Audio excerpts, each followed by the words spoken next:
आई हमनी के परमेश्वर के वचन के मनन कइल जाई। भजन संहिता 15 से यहाँ कहेलन, हे परमेश्वर तोहरा तंबू में के रह पाई और औरी पवित्र पर्वत पर के बसे पाई।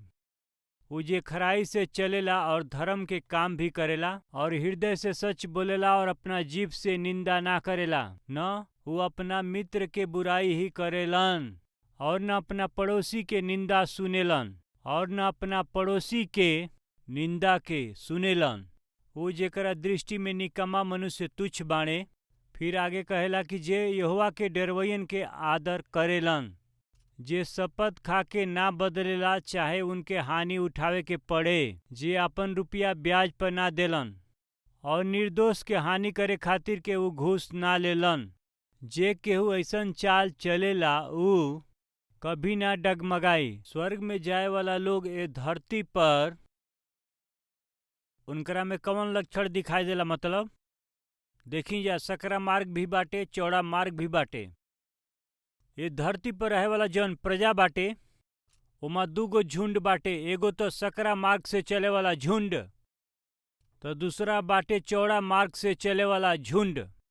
एगो तो स्वर्ग की ओर जाए वाला ई झुंड है और दूसर का नरक के झुंड में जाए वाला एगो समूह। पहला तो उनकर सृष्टिकर्ता बाड़े, उनकरा के वो जान गईले ऐसन समूह। दूसर का झुंड अपना सृष्टिकर्ता के ना जाने लन।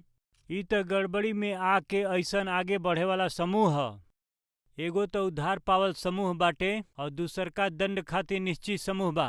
आज हमार सवाल बा कि रउआ कौना समूह के बानी? रउआ कौन से घर में जाए वाला बानी? हमेशा खातिर के शैतान खातिर के जौन नरक बनावल गइल बाटे ओमा रउआ जात हई का? या परमेश्वर के संतान खातिर के जवन तैयार कइल जात हवे रउआ ओमा जाए के आशा करत हई का? कौनो न कौनो एक दिन कहियो न कहियो परमेश्वर अपना संतान के चुन ली हैं। शैतान अपना शैतानिक लोगन के वो चुन लेई। एक दिन नाती दौड़त दौड़त अपना बाबा के पास अइले और ऊ कहले, दादाजी दादाजी कुछ भयानक होत बाटे। का हो रहल बा पूछला पर तो कहले, कब्रस्तान में पतरस और उनकरा साथ में शैतान, जे लोग कब्रस्तान बा उनके वो बंटवारा करत हमें दादाजी। जे लोग मर गइल बाटे दादाजी उनकर बंटवारा होता। ये तरह से वो कहले, दादाजी के कुछ समझ में ना आइल। जे लोग मर गइल बाणे कब्रस्तान में उनकर बंटवारा होता, ई का बा? हाँ दादाजी, हमके ई समझ में आ गइल कि पतरस जौन बाणे वो तो परमेश्वर से संबंधित लोगन के हमार लोग हमें कहत हमें, और शैतान जवन पाप में मर गइल बाणे उनकरा के हमार लोग ऐसे कहत हमें। कब्रस्तान में जवन लोग मर गइल बाणे उन्हन लोग के वो बांटत हमें। दादाजी रउआ चाही तो आके देख लें। दादाजी कहले कि ई तो कहानी बहुत इंटरेस्टिंग लागता। ऐसे कह के उठ अपना नाती के साथ वहां आ गईले। वो कब्रस्तान में जैसे कब्र के पास में वो पहुँचले तो नाती कहले, दादाजी धीरे से चला, अंदर जौन बातचीत होत बाटे ओके ध्यान से सुना। तो वो कैसे बंटवारा करता न रउआ समझ जाई। जब वो फाटक के पास अइले, फाटक बंद रहल। फाटक के बहरे ई दादाजी और उनकर नाती बड़ा ध्यान से वो अंदर जवन बंटवारा होत रहे ओकर बात बड़ा ध्यान से सुनत रहलन जा। ओकरा में से एगो आदमी कहत हमें कि वो हमार ह, तो दूसर व्यक्ति कहत हमें कि वो हमार हवे, तो दूसर का कहत हमें वो देखा वो तो हमार हवे। पहला वाला कहत हमें कि जवन कोना में बा वो हमार ह, और दूसर का कहत हमें कि जवन आगे दिखाई देता न वो तो हमार हवे। ऐसे वो कहले। तो दादा अपना नाती से कहत हमें कि बाप रे, ई जवन कहत हमें ई तो बात सच बा। अंदर में तो ऐसे बंटवारा होत बाटे। ई जेकर बाटे ओकरा के उ लेत हवन जा। हाँ दादाजी, बंटवारा होत बाटे। शांत रह, कुछ मत कहिह। जब वो ध्यान से बात के सुनत रहले तो उनकरा पास में का होत रहे? गेट के पास में, हाँ, जवन छोटका बा उ हमार हवे। तो दूसर का कहता कि गेट के पास जवन बड़का बाटे वो तो हमार हवे। जैसे वो कहलस दादाजी के दिल के धड़कन रुक गई। ऐसन काहे कि वो बड़का के कहलस कि हमार हवे। जौना समय कहलन कि ऊ बड़का हमार ह, ये सुन करके ही उन्हन लोग के दिल के धड़कन वहां रुक गई। असली में अंदर में का होत रहल फ्रेंड्स, वो कब्रिस्तान के भीतर ही एगो बैर के पेड़ रहल। वहां दू लोग बैठ के बैर के चुनत रहलन जा। चुनेला के समय ऊ एक दूसरा से एक प्रतिज्ञा कैलन जा की, और का कैलन, तोहरा के जवन चुने के बाद चुन लिया, हम तो दूसरा के चुन लेब। तू जेकरा के चुनिया ओके आपन मान के ले लिया, और जवन हम चुनब ओकरा के आपन मान के हम तो ओकरा के ले लेब। ऐसा ही बैर उठौला के प्रक्रिया में ऊ देख के कहले कि ऊ हमार ह, ऊ तोहार हवे, ऊ कोना मका हमार ह और एक कोना के हमार हवे। गेट के पास में जवन छोट बाटे ऊ हमार हवे और जवन बड़का बा ऊ हमार ह, ऐसन दूसरका कहलस। ई बात सुन के ऊ दादा उहवे प्राण छोड़ दिले। हम रउआ से ऐसे ही कहत हैं कि एक न एक दिन बंटवारा ई होके रही, एके भूली मत। कहियो न कहियो ई बंटवारा एक दिन होके रही। जवन लोग प्रभु यीशु मसीह के लहू से धोवल बाणे उनकरा के प्रभु कहिए कि ई लोग हमार ह, ऊ हमार हवे। और जवन लोग यीशु के लहू से ना धोवल गईल हवन जा ऊ लोग हमार हवे। ऐसन कह के एक ओर शैतान और दूसरी ओर परमेश्वर होई हैं। निश्चित हो चुकल बाटे, अलगाव के दिन त निश्चित हो गईल बाटे। रउआ समझ जाई, ऐसे हम बतावत हई। वचन के अनुसार अगर हमनी के देखल जाई, मत्ती के सुसमाचार अध्याय 25 वचन 32 में साफ बतावल बा, और सगरी जाति उनकरा सामने इकट्ठा कइल जइहन स। और जैसे चरवाहा भेड़न के बकरिन से अलग करेला, वैसे ही वो एक दूसरा से अलग करी हैं। हाँ, भेड़न के दाहिनी ओर बकरी के बाईं ओर, ये दोनों अलग कइल बाणे। दाहिनी ओर भेड़ के और बाईं ओर बकरी के ये अलगावल बाणे। यस, ऐसन अलग करे वाला दिन बाटे। जे लोग यीशु मसीह के उद्धारकर्ता ग्रहण कैले बाटे उन्हन लोग के परमेश्वर अलग करे वाला बाणे। जवन लोग प्रभु यीशु मसीह के लहू से धोआइल बाणे, ऐसन लोगन के परमेश्वर अलग करे वाला बाणे। ये हमार दूगो अलग अलग समूह बा, भेड़ के झुंड, बकरियन के झुंड। शैतान के समूह, परमेश्वर के समूह। स्वर्ग राज में जाए वाला एगो समूह, तो नरक में जाए वाला ये दूसरा समूह। आज यदि परमेश्वर यदि उ रउरी घर के देखत हमें, रउरी घर की ओर देखेलन, जरा विचार करके देखी भाई और बहन लोग, कितना लोग कह सकिए कि यदि परमेश्वर के समय आज ही आ जाओ कि चुन लें, ऐसन चुनाव करे के समय आ गइल बा तो वही दिन भेड़न के बकरी से अलग करके, भेड़न से उ कहेलन, दाहिनी ओर के भेड़ से उ कहेलन कि तोहन लोग खातिर ठहरावल बाटे कि तोहन लोग हमारा पिता के राज में अनंत काल तक आ जा। भेड़न से उ कहेलन, ई हमार लोग हमें, तोहन लोग हमारा साथ रहबा जा। यानी रउरी घर में भेड़ भी बा, बकरी भी बा। सवाल तो ई बा कि भेड़ के ह, बकरी के ह। हमहन के घर में स्वर्ग में जाए वाला लोग बाड़े, नरक में जाए वाला लोग बाड़े। तो सवाल ई बाटे, के बाजे नरक में जाई, के बाजे स्वर्ग में जाई।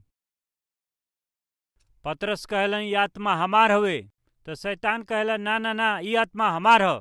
ई ऐसन कहत हमें, ऐसे ही लइका कहलस, अगर ई बात सच होई त आज रउरी साथ में जवन रउरी घर में रहत हमें, यदि उनके चुने के समय आई तो जवना दूध के परमेश्वर भेजले बाड़े, तो हरी घर में केकरा देख के कही है कि प्रभु के जन हमें।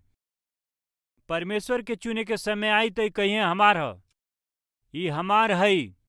कारोरी बारे में ई कही है, जरा सोच के देखी, या फिर शैतान आके कही कि ई हमार हमें।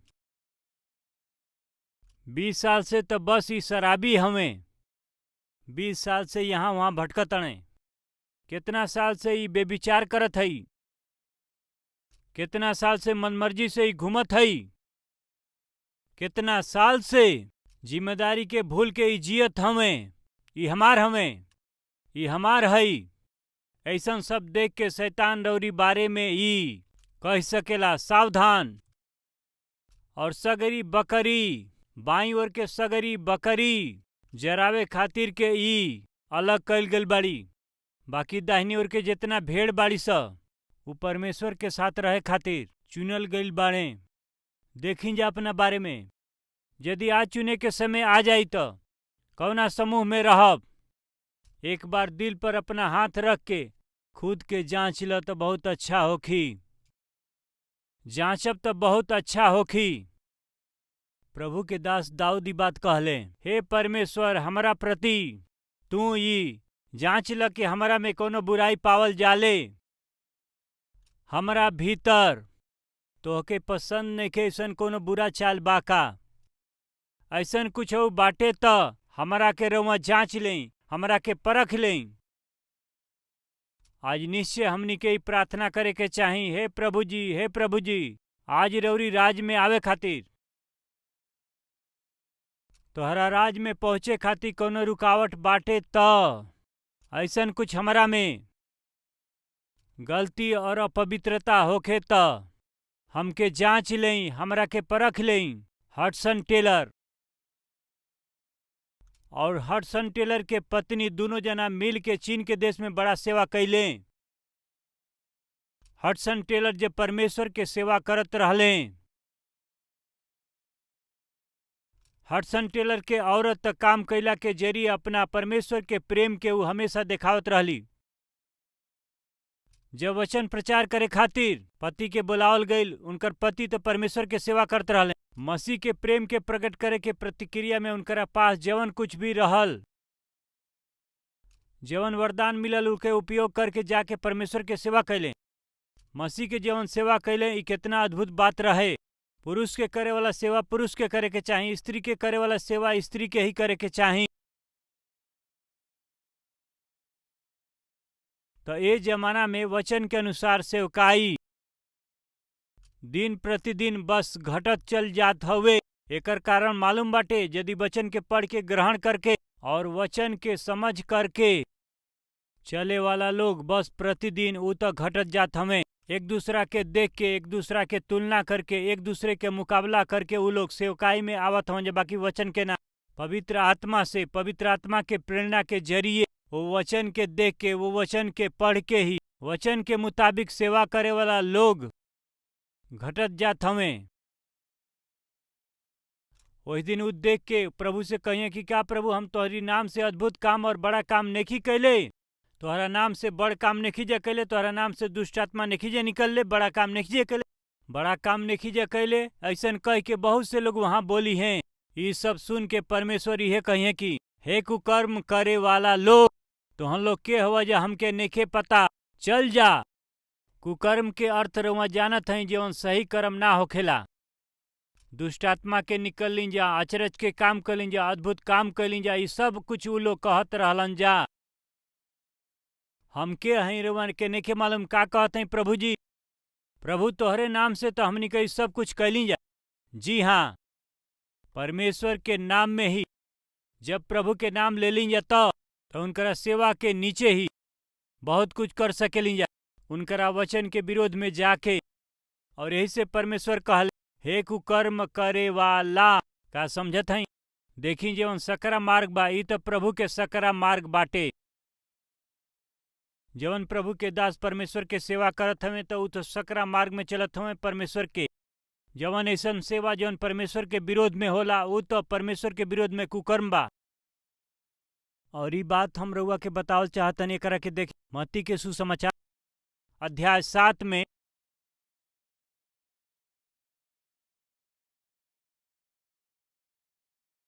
वचन 22 में देखी। यदि रउआ ध्यान से के देखब तो वचन के समझ पाई। वही दिन कुछ लोग ऐसे नेखे लिखल, वही दिन में अनेक लोग, यह लिखल बा, वहाँ बहुत लोग हुई हैं। वही दिन ऐसन बहुत लोग हुई हैं।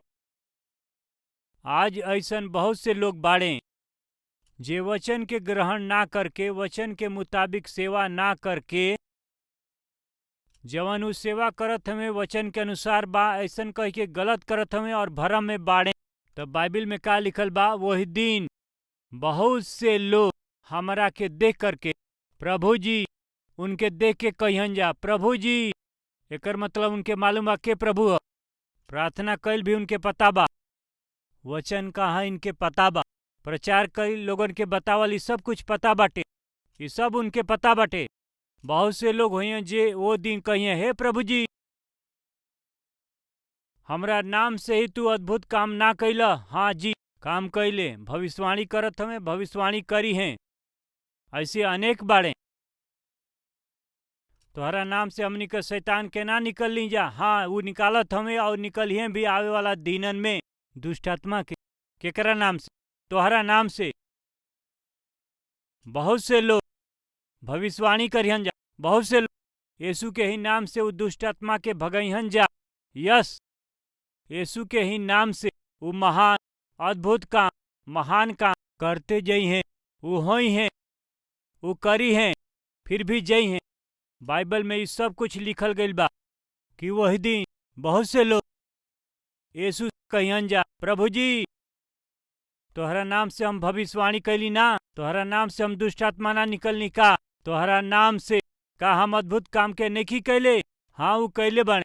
उन्हीं लोग के देख के प्रभु ई कहेलन कि सुना जा।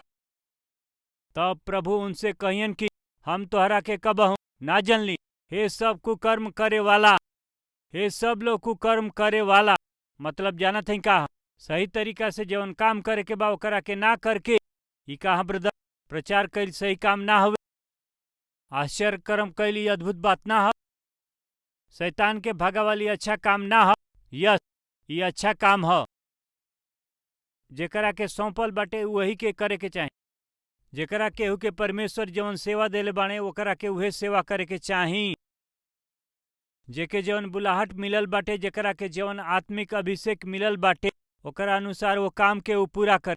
उ जवन करतन हमके करे के बा, उ जवन सेवा करतन हम कर, उ जवन सेवा करतड़ी हम करब, उ सेवकाई जवन करतड़े हम कर।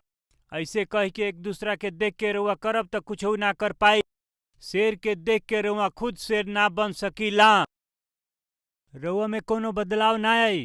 जे दूसरा के देख के कुछ कल चाहत हमें वो कुछ ना कर पाई हैं। हे कुकर्म करे वाला, तू कहवा हमके नइखे पता, हमरा सामने से तोहन लोग चल जा। ई कैसन दुर्दशा हवे एकरा बारे में रउआ सोची। अद्भुत काम कैला के बाद, भविष्यवाणी कैला के बाद, दुष्ट आत्मा निकालला के बाद भी परमेश्वर के सामने से निकालल, ई कितना भयानक बात होई, ई कितना भयानक बात होई। एकरा बारे में रउआ सोची। कौन सा पाप कैले बाड़े? कुकर्म। ई कुकर्म का ह? सच्चा वचन के अनदेखा कैले, जीवित वचन के, सत्य से भरल ए सगरी वचन के ई लोग अपना मन के अनुसार अपना खातिर उपयोग कैले, अपना खातिर उपयोग कैल चाहले। वही परमेश्वर के सेवा, वही परमेश्वर के बुलाहट, वही परमेश्वर के इच्छा और उद्देश्य बाई कह के परमेश्वर के बारे में भरम फैला देले बाड़े। आखिरकार जब वो पहुंचले तो प्रभु के सामने से निकलला के समय आ गई रहे। ई कह के रउआ खुद के जांची, हमार भाई और बहन लोग खुद के जांच लें। यदि रउआ सेवा में बानी और कोनो प्रकार के रउआ सेवा करत हई तो का रउआ सही तरह से सेवा करत हई या फिर गलत तरीका से सेवा करत हई। रौरी उद्देश्य के साथ, इच्छा के साथ, रौरी विचार के साथ, यह परमेश्वर के वचन, यह परमेश्वर के उद्देश्य और यह वचन, ये सोच के भ्रम में जात हई, सावधान हो जाई। ये धोखा हवे। हडसन टेलर परमेश्वर के द्वारा ठहरावल परमेश्वर के मिशनरी रहले, वो अद्भुत सेवक रहले। उनकर पत्नी अद्भुत सेवकाई करे वाला रहली।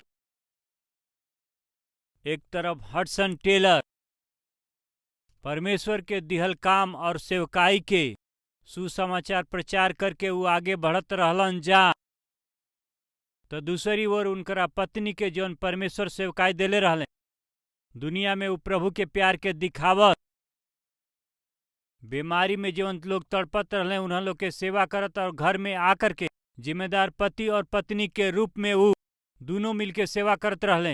वो उनकरा साथ ऐसे कंधा से कंधा मिला के खड़ा रहली।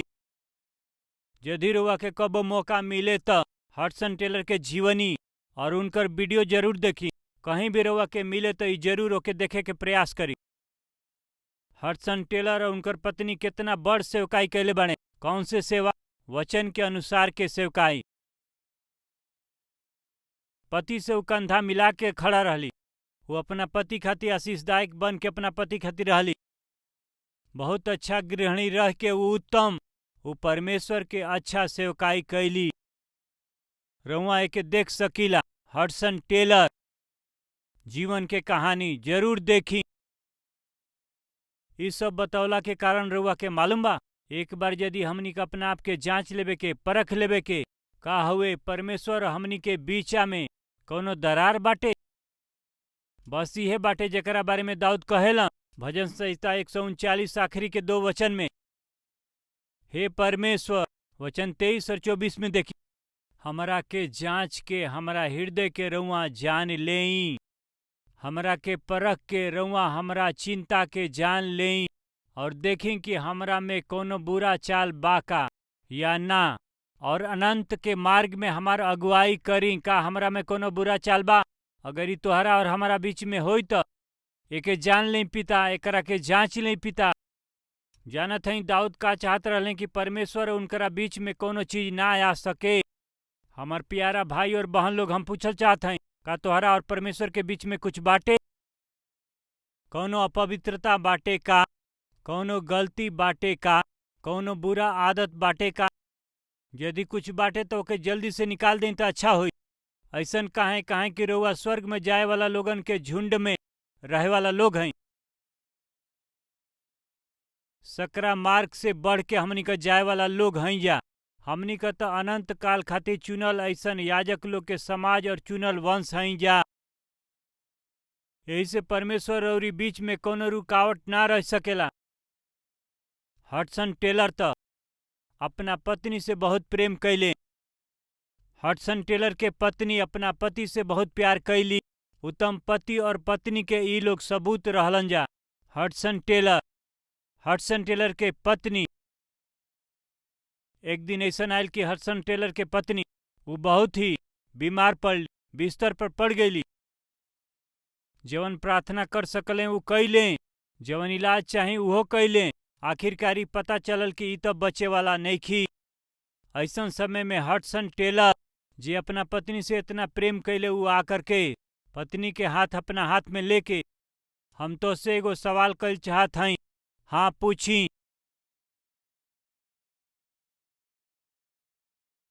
परमेश्वर और तोहरा बीच में कोनो रुकावट बाका? निश्चय तोहरा के प्रभु के पास में जाके और प्रभु के पास रहे के चाहिए, ऐसा हम आशा करत है।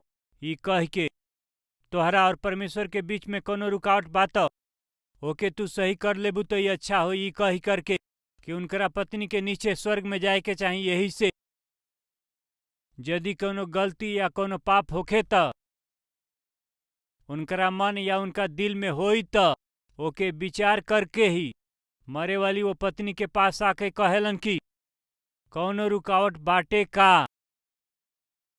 वो उनसे पूछलें। जब वो ऐसे पूछत रहले तो हडसन टेलर के पत्नी उनसे एगो बहुत अच्छा बात कहली। जौना दिन से हम उद्धार पौली वही दिन से आज के दिन तक हमरा और हमरा परमेश्वर के बीच में एगो बादल भी हमरा बीच में ना आई। एगो बादल भी हमनी के बीच में ना आई। रउआ के पता बना बादल कैसन होला? यदि ऊपर देखी तो बादल दिखाई दे, कुछ समय के बाद वो बादल ना दिखाई दे, फिर सब कुछ साफ हो जाला, पल भर में बादल चल जाला। एकर मतलब कि हडसन टेलर के पत्नी कहली, 1 मिनट खाते भी 1 सेकेंड खाते भी परमेश्वर और हमारी बीच में कोनो चीज ना आई। हम केहू के अपना बीच में आवे ना दियली। ई कितना अद्भुत गवाही और नमूना बाटे। परमेश्वर अपना बीच में हम कुछ आवे ना दिहली। हमार भाई, हमार बहन, आज राउर गवाही का बा? का गवाही बाटे? हमहन के जीवन में परमेश्वर और हमनी के बीच में कुछ न कुछ चीज आवेला। हमेशा हमनी के बीच में परमेश्वर के बीच में कुछ न कुछ अपवित्रता आवेला ना। पाप में आदत हमेशा हमनी से जल्दबाजी करवावेला ना। वो हमनी के जीवन में माना एगो आदत से बन गइल बा ना। ये अच्छा बात ना हुए। यही से परमेश्वर रउआ से साफ रीति से बात कैले, हमें तोहरा और हमरा बीच में कोनो प्रकार के चीज ना होखे। परमेश्वर हमनी से यह कहलन, जरा ध्यान से सुनी। रउआ स्वर्ग लोक में जाए वाला बानी तो रउआ में ये प्रकार के लक्षण जब धरती पे बानी तो दिखाई देवे के जरूर चाही।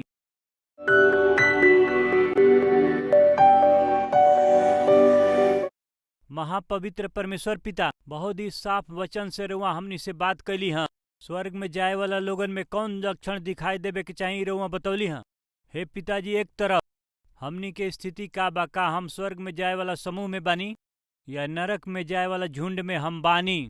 हमहन बकरी के झुंड में बानी या भेड़ के झुंड में बानी जा? आज हमहन के अंदर बस यह सवाल उठत बाटे। हे परमेश्वर, जितना लोग के रउआ साथ में सच्चा संबंध नहीं खे, त यदि धीरज नहीं खे, शांति नहीं खे, अपना मन में समाधान नहीं खे, अपना मर्जी से जिए लोगन से रउआ मुलाकात कर लें, उनका रउआ से मेल मिलाप होखे में मदद करी। यीशु मसीह के नाम से हम ही प्रार्थना मांगत हैं पिता, आमीन।